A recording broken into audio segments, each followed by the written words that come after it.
Ici, le philosophe jovialiste André Moreau, qui vous parle directement de Montréal,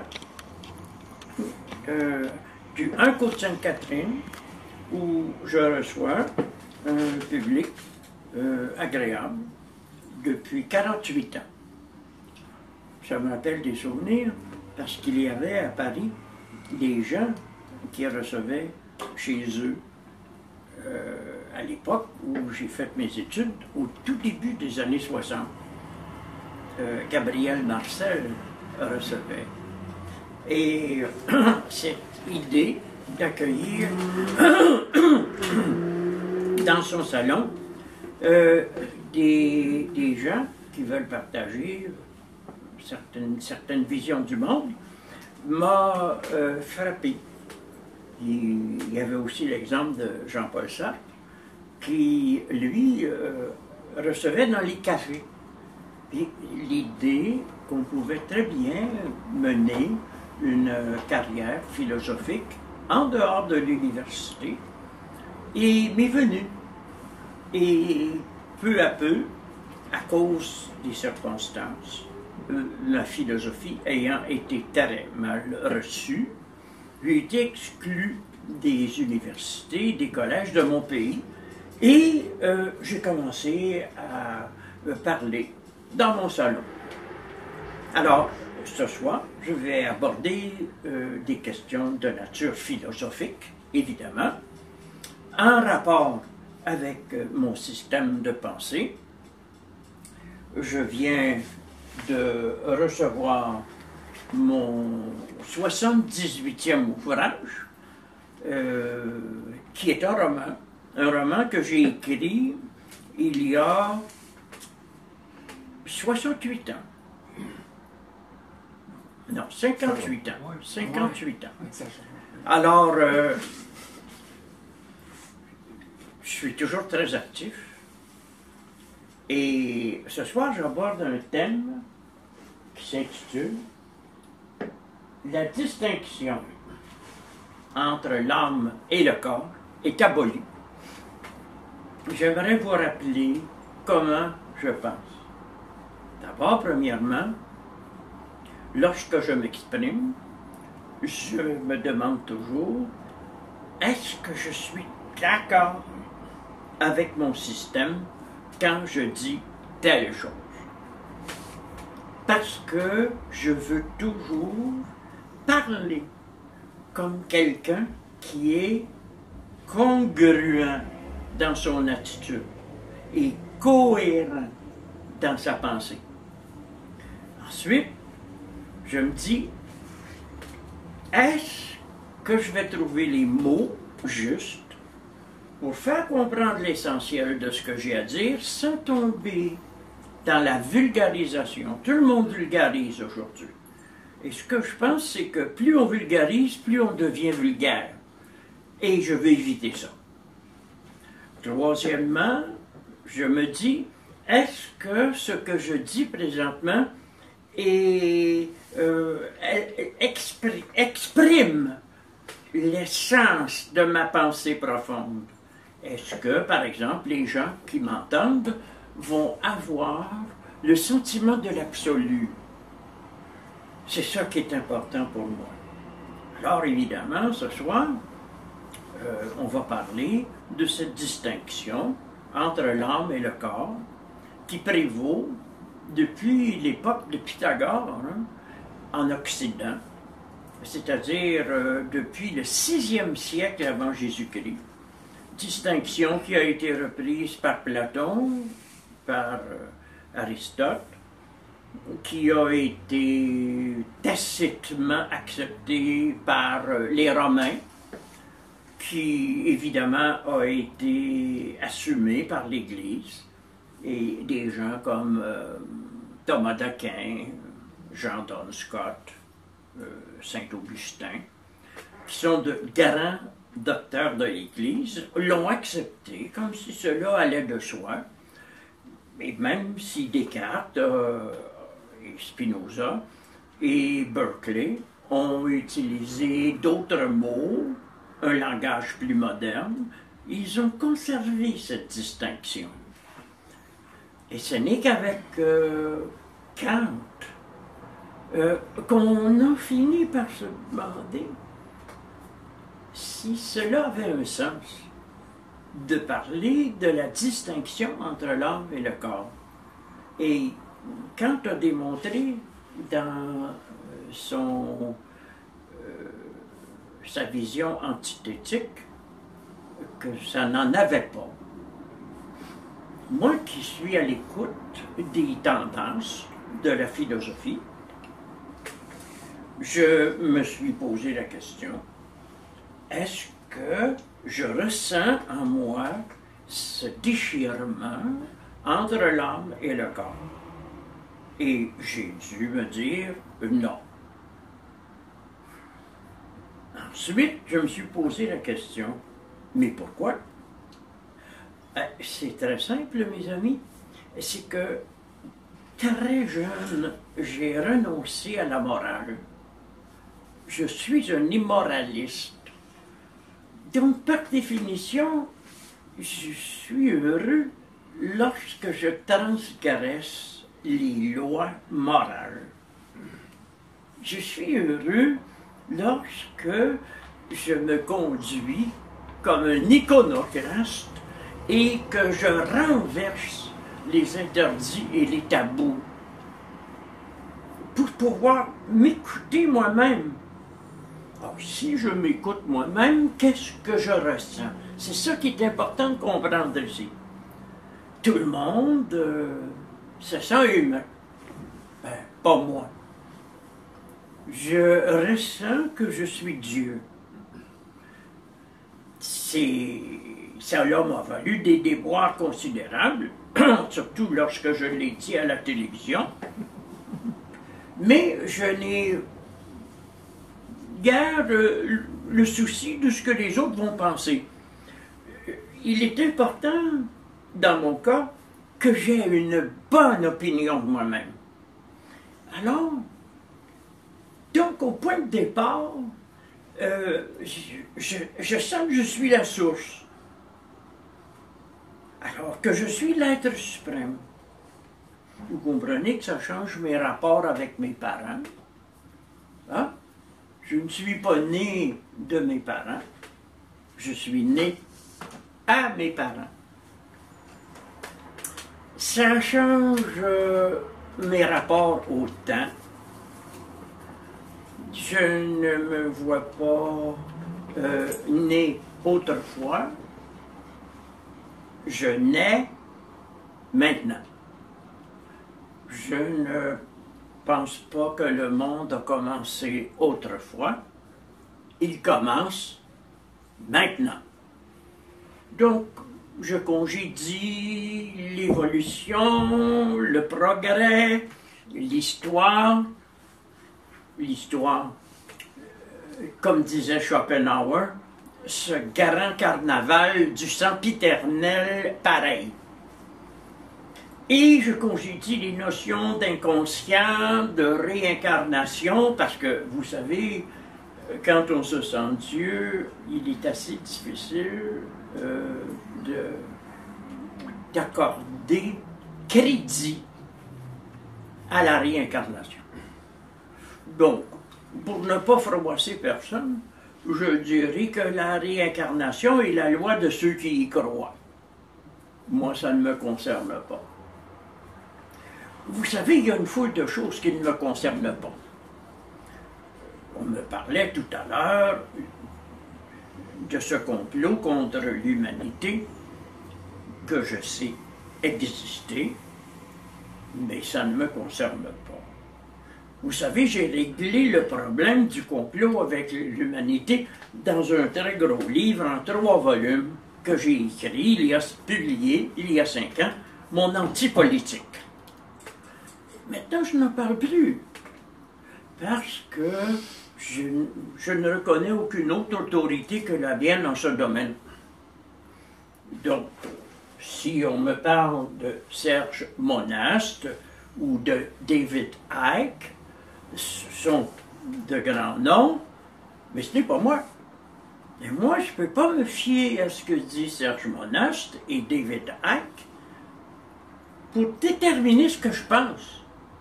Je vais y aller avec ce que je pense et ce que je sais. D'abord, premièrement, je n'ai jamais rencontré d'extraterrestre. Alors, pourquoi j'en parlerais? Parfois, la science-fiction me donne une confirmation de choses que je pense. Alors, je viens de lire le premier tome du guide du voyageur galactique.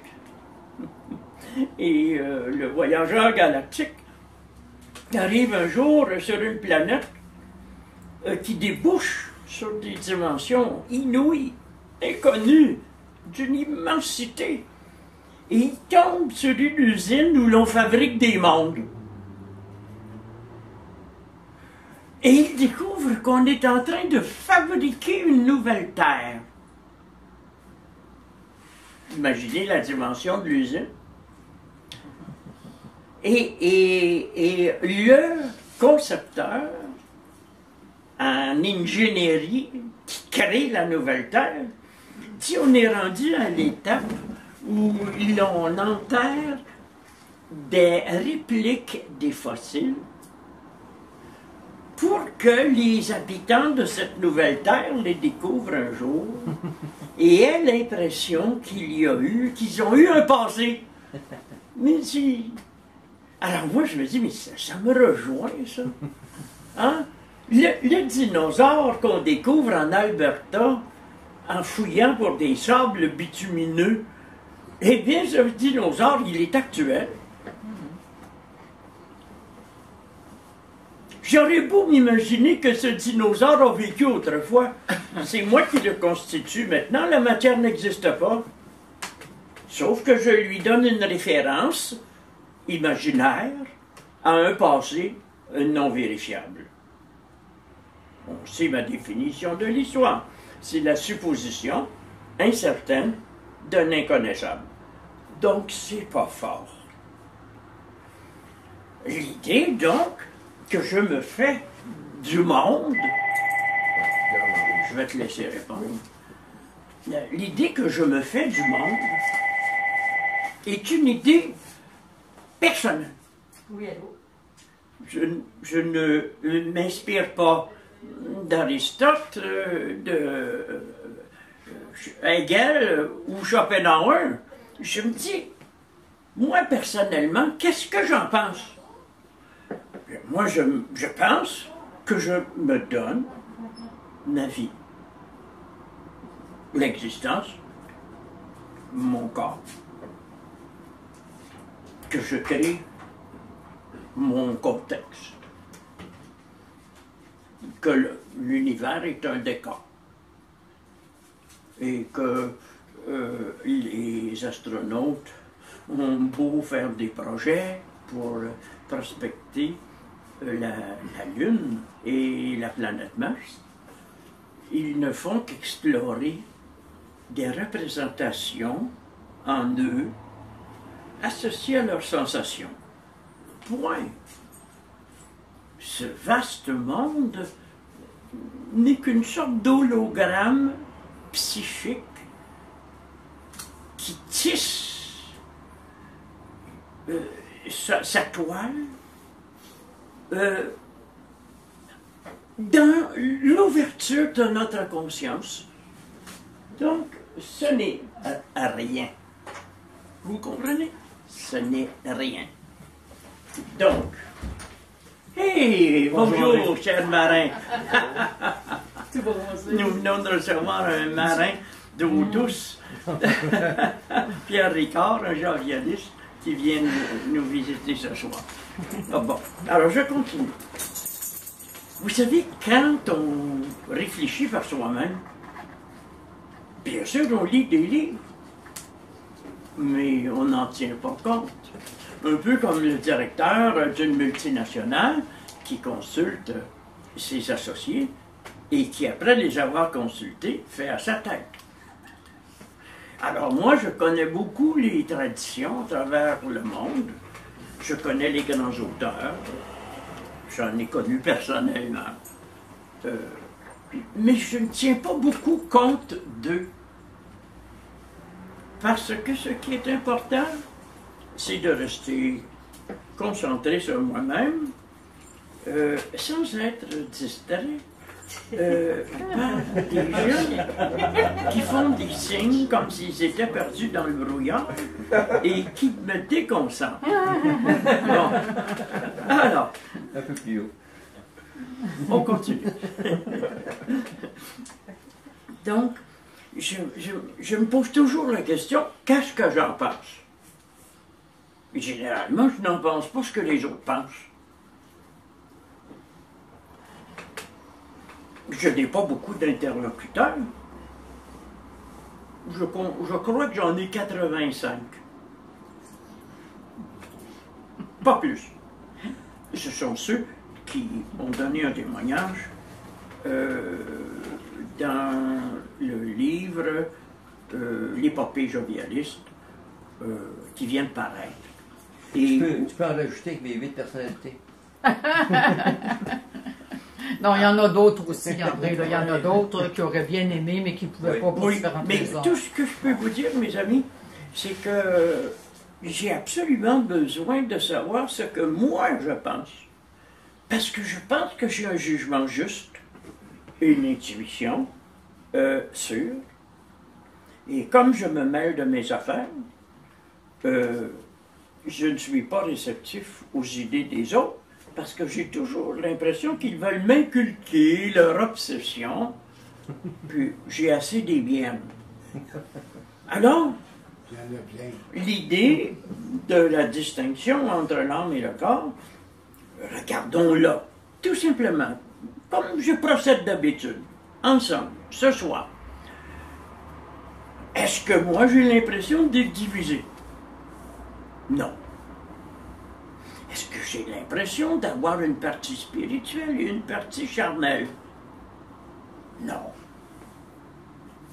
Je me sens dans l'unité, dans mon identité. Je suis une lumière pensante qui dégage une énergie et qui bénit. Je suis un homme qui bénit. L'homme, c'est l'apparence que je prends. Vous savez, c'est très très simple. En vivant, je constitue mon corps propre. C'est ma représentation. En me regardant et en m'écoutant, vous constituez mon corps pour autrui. C'est votre représentation.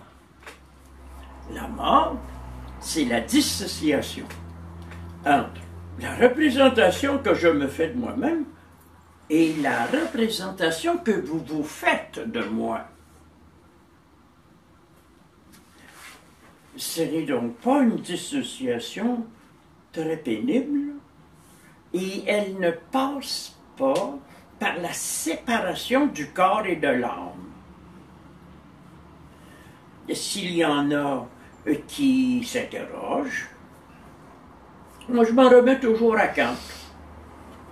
Il a démontré qu'il y a autant de gens qui croient à l'âme que de gens qui n'y croient pas, et que le fait que cette espèce de substance ou ce principe soit à ce point problématique ne mérite pas qu'on le retienne comme une réalité. Tout simplement. Alors, Kant se trouve à suspendre son adhésion à ce concept qu'il juge problématique. Je trouve ça très bien. Maintenant, s'il n'y a pas d'âme, y a-t-il un corps? Eh bien voilà. C'est là que l'immatérialisme nous apporte un secours. N'oubliez pas que j'ai fait ma thèse à la Sorbonne sur l'immatérialisme de Berkeley, que j'ai publié par la suite une thèse postdoctorale sur le même sujet, et que j'ai développé un traité en 6 volumes sur l'immatérialisme tel que moi je le conçois. L'immatérialisme peut nous aider en nous amenant à nous poser la question: Est-ce que le corps est un objet matériel? Par une série d'analyses, de réflexions, de descriptions immanentes, j'ai montré que le corps il n'est pas un objet matériel, pas plus qu'il n'y a d'objet matériel dans le monde. C'est une représentation articulée que je porte en moi. Donc vous comprenez que lorsque quelqu'un me dit « je suis sorti de mon corps », j'ai tendance à rire, parce que c'est grossier. On ne peut pas sortir de son corps.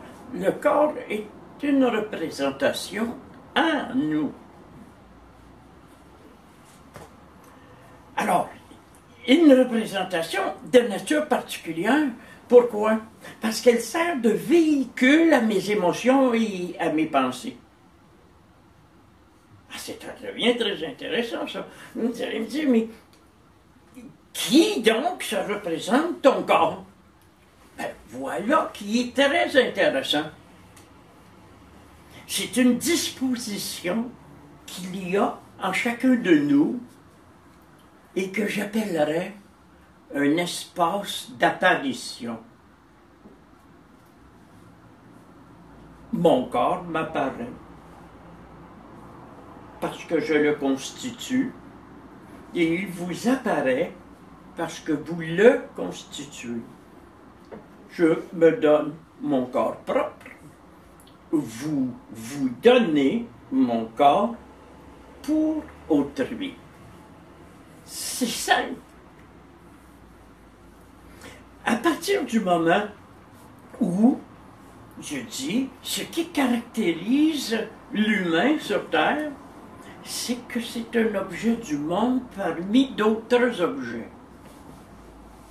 Des représentations, comme des cartes à jouer. Eh bien, mes chers amis, l'humain n'est personne. La personne n'est personne.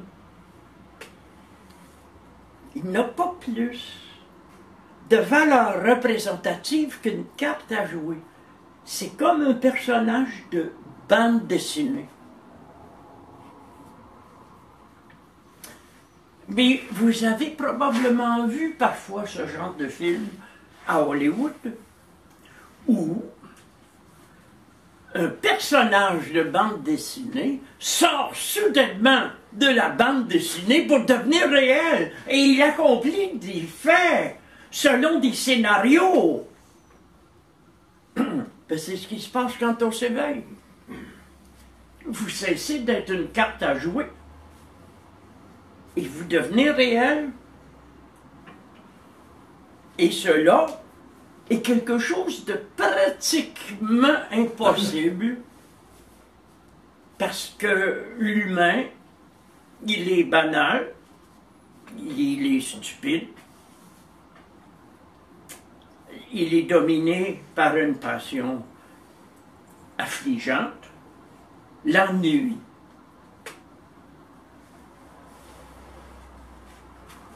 Et il est terriblement agressif.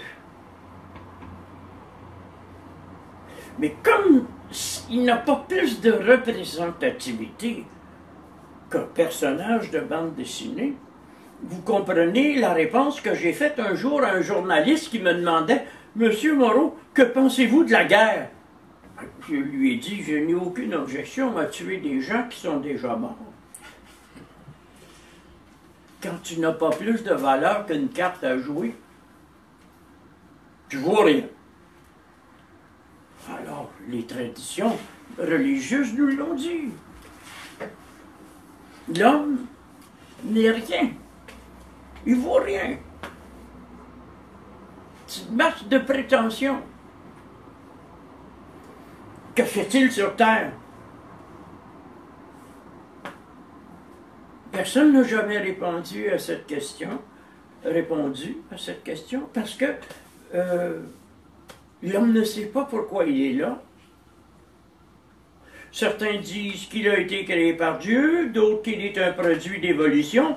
Moi, je dis que c'est un mirage.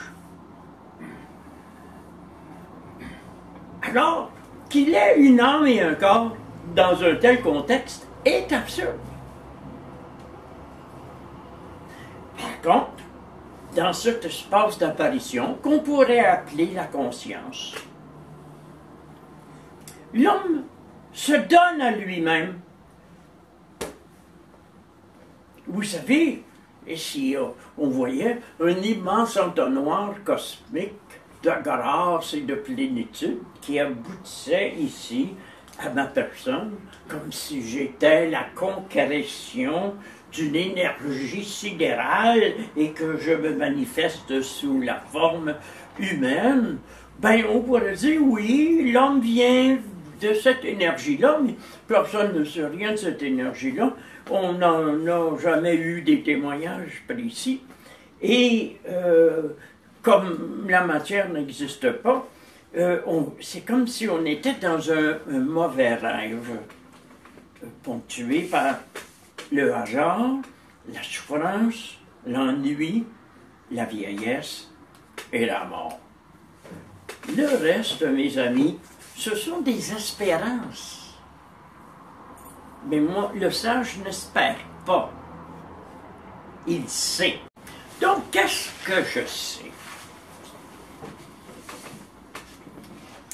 Je sais qu'il y a en moi l'expression d'un bonheur infini, qui est pure liberté, qui n'a pas de cause, qui n'a pas d'objet, et qui ne concerne que moi. Avec cette espèce de grâce, je ne peux pas me sentir seul. Comme je vois que la très grande majorité des autres ne l'ont pas, et qu'ils veulent se protéger de moi en m'enfermant dans une bulle, je ne cherche pas à les convertir. Il y a des gens dans l'histoire, je pense à Jésus, qui ont pensé qu'ils pouvaient sauver le monde. Moi, c'est un projet qui m'est complètement étranger. Est-ce que moi j'ai besoin d'être sauvé? Non. Est-ce que les autres ont besoin d'être sauvés? Non. On devrait tous se mêler de nos affaires. Alors comment se fait-il que je suis si heureux? Ben, c'est très facile d'être aussi heureux, et c'est également très facile d'être très malheureux. Le bonheur n'est pas une chose qu'on attend, qu'on cherche. Le bonheur se décide. Il me semble que j'ai décidé ça alors que j'étais encore enfant. Je prétends n'avoir jamais évolué, et je viens de publier un livre que j'ai écrit il y a 58 ans. Il y a 58 ans, j'étais au sommet, et j'y suis resté. Je ne me suis pas perfectionné. Je suis devenu ce que je suis. Donc, vous pouvez me dire qu'il y a des extraterrestres dans le coin. Je ne suis concerné que par moi-même, et comme j'ai tendance à me mêler de mes affaires, s'ils ne viennent pas frapper à ma porte, je ne vais pas leur accorder une once d'attention. Vous pouvez me dire, il y a des gens qui gouvernent le monde et qui font de nous des esclaves. Oui, mais ça ne me concerne pas ça non plus, parce que je m'appartiens. Et quand j'ai besoin d'argent, l'argent arrive. Et je trouve que travailler est une très mauvaise façon d'avoir de l'argent. Eh oui, je crois à l'abondance de l'infini. J'ai fait un rêve il y a 2 nuits. Je travaillais avec mon éditeur dans une exploitation agricole au cœur du désert. Il y avait un tas d'ouvriers là autour de nous. La nuit, dans le désert, il tombait des flocons blanchâtres très nourrissants. ça ressemble à de la manne. Alors nous, on avait des grandes corbeilles, on ramassait la manne, mais on en mangeait autant qu'on en ramassait. C'est vraiment étonnant, cette affaire-là.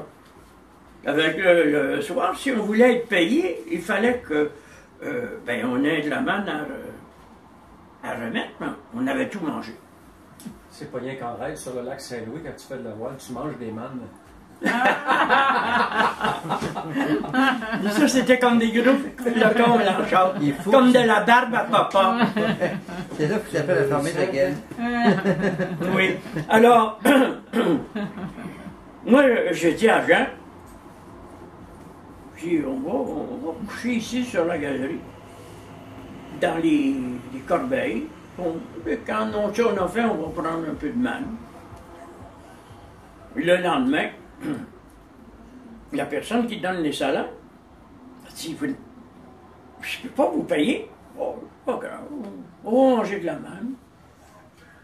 Mais ce rêve-là est comme la représentation en image de ma façon de vivre. Pourquoi je voudrais tant me dépenser pour produire des objets manufacturés, pour produire un travail dont va jouir un patron? Je pourrais peut-être limiter ma vie à jouir de la nourriture qui se présente. Il y a de la nourriture physique, manger, boire. Il y a de la nourriture affective, les sentiments, les émotions, c'est très nourrissant. Ben, il faut y aller doucement parce que ça peut être aussi des narcotiques. Hein? Tu penses que tu vas te nourrir en mangeant un bon morceau de gâteau, et c'est un gâteau aux potes. Alors là, t'es nourri, mais t'es bizarre. Ah, c'est pas ça. Il y a aussi les idées. Ça, c'est troisième sorte de nourriture. Je suis un homme choyé à ces trois nourritures. Un, mon frigidaire est toujours plein par miracle. Parce que je n'ai pas les moyens de m'acheter beaucoup de manger. Et tout ça s'arrange par des concours de circonstances. Au niveau de l'amour, beaucoup de gens m'ont dit comment faire pour avoir une femme dans notre vie. Puis il n'y a rien à faire. Moi, je bénis mon magnétisme irrésistible. Je bénis ma séduction. Je bénis mon attrait. Je souris. Et quand je vois une femme plaisante, je lui propose de nous approcher. Mais c'est aussi simple que ça. Donc, vous savez, si le jovialisme se répand sur la Terre, il n'y aura plus de club de rencontres. Parce que c'est idiot. On ne cherchera plus après les gens. Ils sont là. Vous savez, la question n'est pas de savoir est-ce que je vais être chanceux en amour dans la vie? Ou est-ce que je suis capable de prendre ce qui s'offre à moi? Pour des gens qui ont reçu une éducation pendant des millénaires, que l'essentiel dans la vie, c'était de donner, jamais personne n'a enseigné qu'il fallait prendre. Moi, je vous dis qu'il faut prendre pour comprendre. Et prendre quoi? Ce qui s'offre. Toute chose se donne dans cet espace d'apparition dont je vous ai parlé. Donc, travailler est inutile. Regardez, nous avons eu des déluges au Québec en avril. Il y a 10 000 maisons pourries, inhabitables, à cause des inondations. Je suis content. J'espère que les gens vont cesser de penser qu'ils ont besoin d'une maison pour être heureux. Ils n'ont pas besoin de ça. Non, moi j'ai des bateaux qui flottent quand il y a de l'eau. Et regardez, en fait, vous n'avez pas besoin de grand-chose. Hein? J'ai envoyé ma voiture il y a quelques années à la ferraille, mais je n'ai jamais manqué de moyens de locomotion. Je suis absolument en forme. Je fais livrer mes commandes. C'est très particulier la façon dont je vis. Parce que je vis dans l'unité. Je ne suis pas divisé, moi. Je n'ai pas de conflit entre ma spiritualité et ma sexualité. Absolument pas. Je n'ai pas de conflit entre mon âme et mon corps. Je ne me dis pas mon âme est immatérielle, mon corps est mortel. C'est de la bullshit. C'est du caca de taureau, ça. Il n'y a pas d'âme. Puis le corps n'est qu'une image. Alors, il y a quoi? Qu'est-ce que tu décides? Qu'est-ce que tu veux? J'ai décidé d'être Dieu. Que ma vie allait être une heureuse conjoncture faite d'exploits et de vacances. Et c'est en vacances que tu fais tes plus grands exploits? C'est un exploit parce que tout le monde travaille comme un fou. Vous comprenez? Ça n'a vraiment pas de sens. Alors, cette histoire-là, c'est comme ça. Qu'il y a la conscience et l'inconscient. Voyons donc. Avec la théorie de l'immatérialisme, c'est ça qui a créé mes problèmes à la Sorbonne. La Sorbonne est un haut lieu du protestantisme. Donc, ils croient en Dieu. Pas moi. On ne croit pas à ce qu'on est, là. Je suis moi, là. La Sorbonne est un haut lieu du cartésianisme. Ma thèse sur Berkeley était une thèse sur un philosophe anti-cartésien. Pas trop bon ça non plus.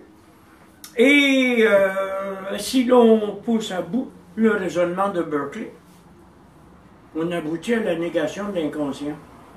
L'inconscient serait une sorte de matérialité psychique abstraite. Puis Paul Ricard, mon directeur de thèse, venait de faire sa grande publication sur Freud et l'inconscient. Le livre s'appelait « De l'interprétation ». Ça tombait mal. Ça tombait très mal. Vous comprenez que moi, je savais que je voulais étudier Berkeley en français avec Ricard, qui était un phénoménologue, parce que je trouvais qu'étudier l'immatérialisme à partir d'une méthode phénoménologique, c'était très intéressant. Mais moi, Dieu, Descartes et puis l'inconscient, là, c'est pas fort dans ma tête. Parce que je ne suis pas un croyant, moi je crois en rien.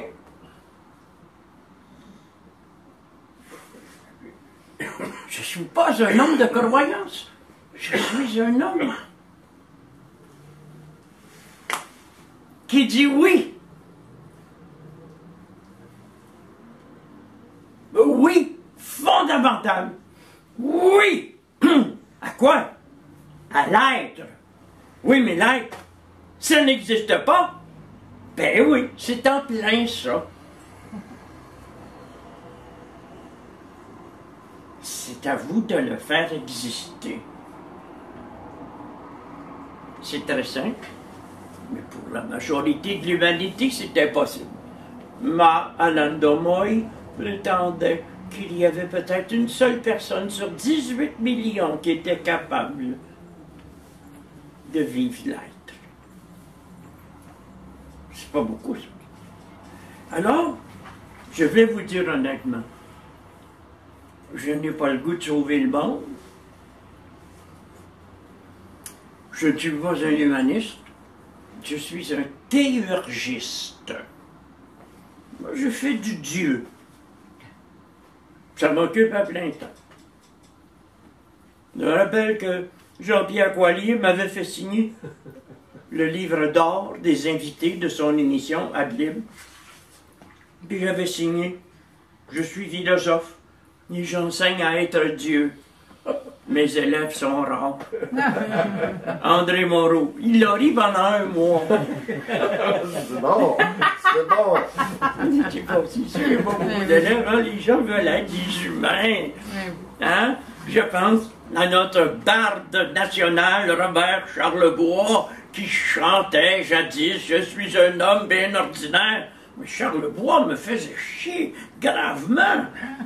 Là, t'es pas une chanson pareille. Ben, ça dépend. Il y a des gens là qui sont stationnés sur le bord de la route, puis ils disent, ah, regardons ça. Ce gars-là qui dit qu'il est un gars bien ordinaire. Oh, ça fait mon affaire, ça. Mais moi, ça faisait pas mon affaire. Je me sens extraordinaire. Je me sens Dieu, et je me permets tout. Mais comme je suis intelligent, je me fais pas arrêter par la police. C'est aussi simple que ça. J'ai voulu me faire arrêter, mais il ne voulait pas. Qu'est-ce que tu as à dire aux gens qui peuvent te dire que tout ce que tu dis, c'est de la sémantique et de la masturbation intellectuelle? Moi, je vais leur dire, j'éjacule sur vous, puis allez-vous-en. Je ne suis pas le premier à faire une affaire comme ça. Il y a un saint homme qui a vécu il y a 500 ans au Tibet, qui s'appelait Drukpa Kunle. Et c'était un homme d'une grande sainteté. Puis il disait aux gens, approchez, approchez.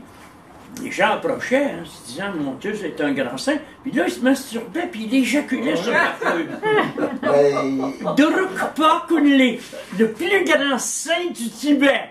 Je dis, c'est bon pour lui. Il est C'est même bon passé pour au moi. bouton, il est même passé au bouton, il a pris un bouton qui vénère et qui a un gros phallus à l'entrée du village en l'honneur de cette... façon de les bénir. Et puis le fait à chaque année.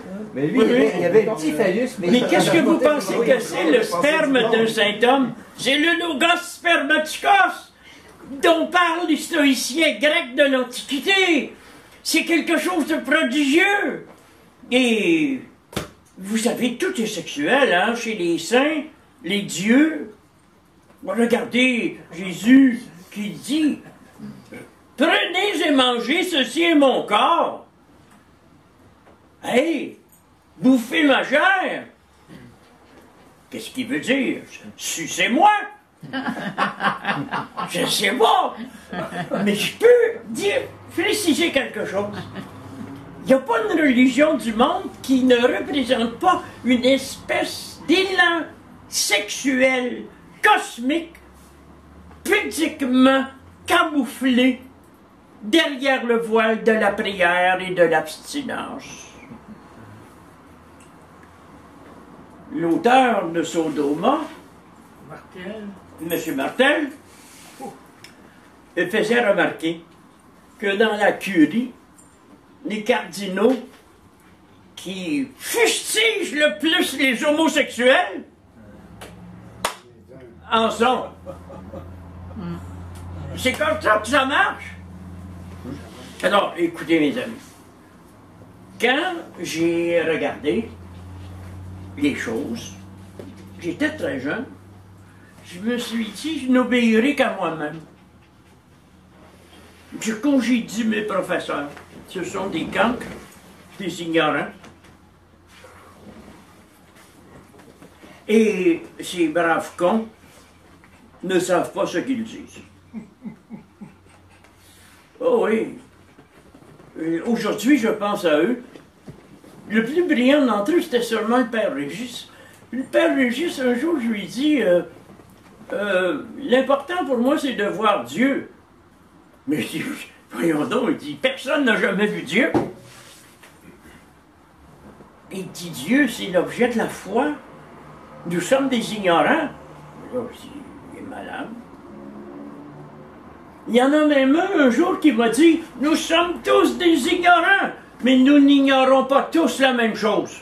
Oh, c'est profond. C'est très profond. Mais moi, je préfère être un savant. Pas dans le sens des sciences positives, mais dans le sens de la science du tout. Comme dans mon livre, la science du tout. Bon, quelque part. C'est ce livre-là que je voulais appeler la négro-bio-néo-paléon-hydroctomate-topo-écologie, mais mon éditeur a pensé que c'était un peu long. Oui. Alors, on a compliqué à la retenir science aussi. du tout. Mais il y a une chose ici qui est quand même importante, mais je pense que je vais pouvoir la montrer à la caméra. La science du tout. Alors, la négro-bio, néo-paléon, tropophytologie, elle a été mise juste ici en bas. Sur 2 lignes. Traité de négro-bio, néo-paléon, hydroctomate, topophytologie, mais figure pas sur la page couverture. Montre-la donc, André. Comment? Montre Il donc n'y avait pas de encore. place. C'est la couverture, c'est ça. Lève donc un petit peu. Oui. OK. Mais voilà. Ça dit tout. Ce livre peut être commandé n'importe quand. La science du tout, mais ce n'est pas le tout de la science. Oui. Bon, ben, tu me fais penser à Sortilange qui disait il n'y a.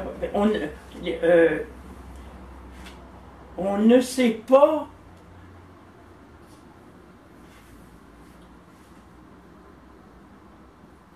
Donc, il faut que je c'est loin ça ça remonte à 70 ans. Sortilange. On ne sait pas tout de rien, mais on ne sait rien du tout. Savoir la moitié des choses, ce n'est pas les savoir à moitié. Il avait dit ça. Bon. C'est un grand esprit, Sortilange, mais c'est curieux, il n'est même pas dans le dictionnaire des auteurs philosophiques des princes universitaires de France. C'est un grand esprit, mais catholique. Ça ne lui enlève pas son génie. André Moreau non plus. Non, c'est vrai. Mais il est quand même plus âgé que moi. Là, lui, hein, il est mort il y a 60 ans. Alors, c'est quand même il y a longtemps. Mais l'idée que je préconise, c'est qu'on peut expliquer l'homme, vous allez me dire, mais comment? Comme un essor. C'est ça, un essor. Je me définis, je définis mon être comme mon propre néant surmonté dans la joie. C'est un essor. C'est ce qui en ressort. Et non pas un ressort. Alors, le travail consiste à savoir est-ce que je vais être Dieu plus tard ou maintenant? Est-ce que je peux être une source pour moi-même? Est-ce que je peux être mon propre modèle?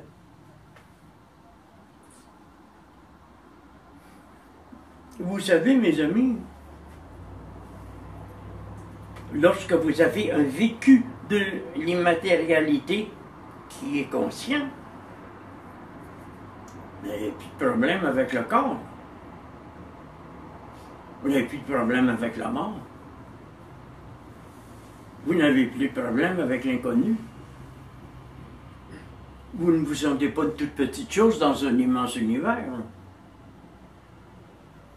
Le monde est en vous. Ok, j'ai même des grands savants comme ce romancier, là, Hubert Reeves, qui rêve aux étoiles. Il dit, nous sommes si peu dans l'univers. Ça, c'est un ignorant. Nous sommes si peu dans l'univers qui est rempli de... L'univers est la représentation que nous nous faisons de nous-mêmes à travers le filtre de notre sensibilité. Puis les cons se lancent à l'assaut de Mars et ils veulent explorer des galaxies.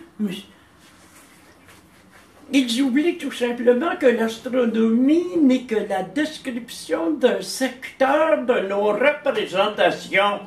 Mais ils sont persuadés que c'est matériel, qu'il faut dépenser des millions, puis se précipiter dans une cage de fer comme un singe expérimental qui se shoot dans les étoiles. Mais ceci, mes amis, c'est burlesque. Pourquoi pensez-vous que j'ai écrit le cosmos intérieur? C'est parce qu'il n'y a rien d'extérieur à vous. J'appelle ça le paralogisme de l'extériorité. L'infinité de la mer, elle est en vous. Votre être est océanique. L'infinité du ciel, il est en vous. Votre être est transintelligible et supracéleste. Vous allez me dire, mais comment fais-tu pour communiquer avec les autres? Je ne communique absolument pas, moi. Je ne communique pas, moi. Toute communication aboutit à l'incommunicabilité. Moi, je communique avec des essences. Et les gens qui sont autour de moi sont les amis de mon essence. Mais comme on n'a pas d'être et qu'il faut le constituer, je ne pense pas que ces gens-là qui vont dans l'espace, parce que justement, ils cherchent à constituer leur être de cette façon-là. Oui, mais il ne faut pas chercher. Chercher, là, c'est un désastre. Mais ils veulent constituer leur être. Je ne pense pas qu'ils connaissent ce mot-là. Non. Mais c'est pas d'une manière à l'aveugle, intuitive. Ils cherchent de cette façon. Je pense qu'ils veulent mériter leur salaire. Il y avait quelqu'un qui s'appelait Filippini ce matin. C'est un homme très gentil qui passe sa vie à monter toutes sortes de montagnes, l'Everest, une autre, après les autres. Et son rêve d'être seul dans ces montagnes. Mais je me suis posé la question, hey, c'est incroyable cet homme-là, hein, qui c'est tout ce qu'il cherche dans sa vie, c'est faire ça. Aller, oui. Tu ferais jamais ça, et moi non plus. Mais lui, non, on dirait que c'est la seule façon qu'il a eue. Oui, c'est une façon bien fatigante. Mais je veux dire, il pourrait considérer que toi, et lui, écrit tous ses livres pour lui. Donc pour lui, c'est de faire cette mort.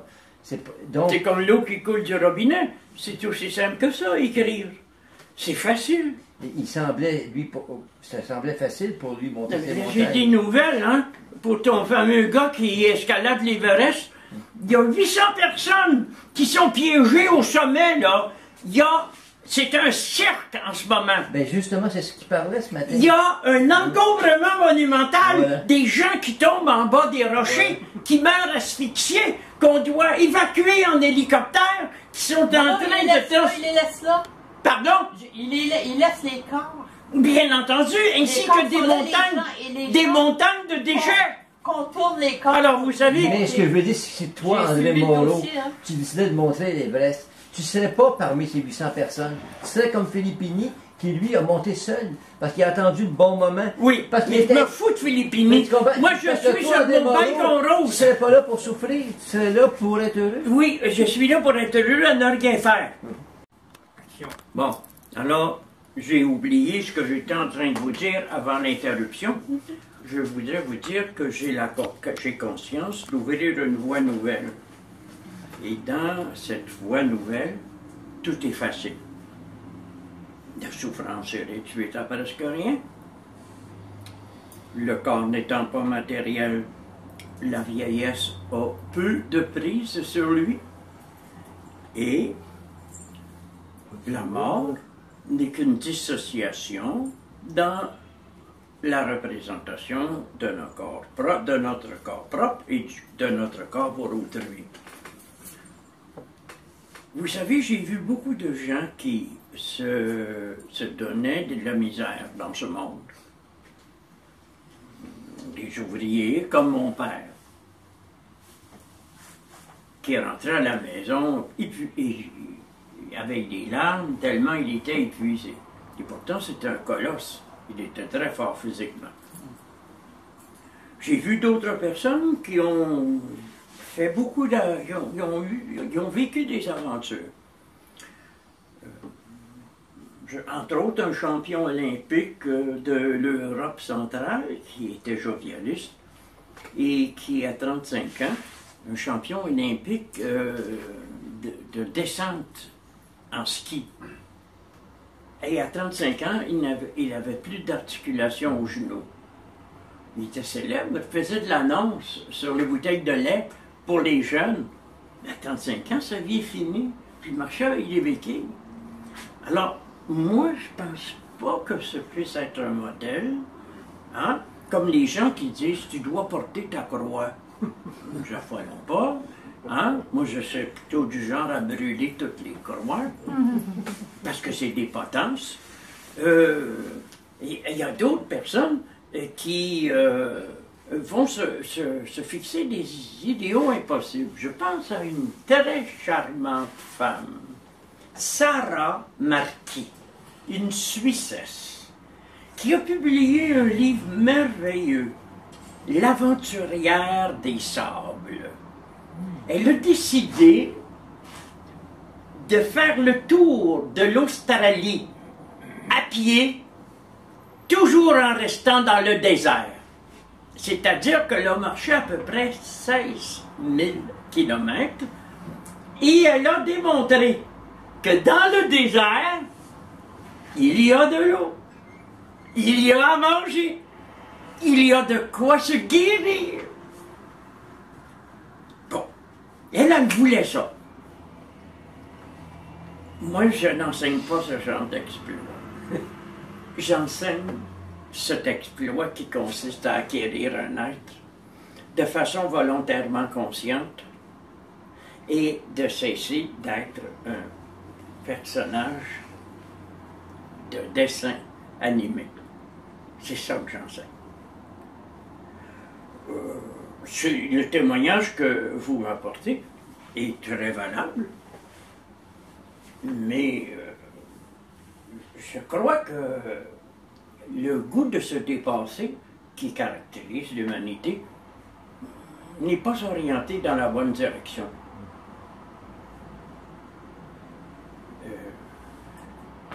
Acquérir un être, c'est pas physique.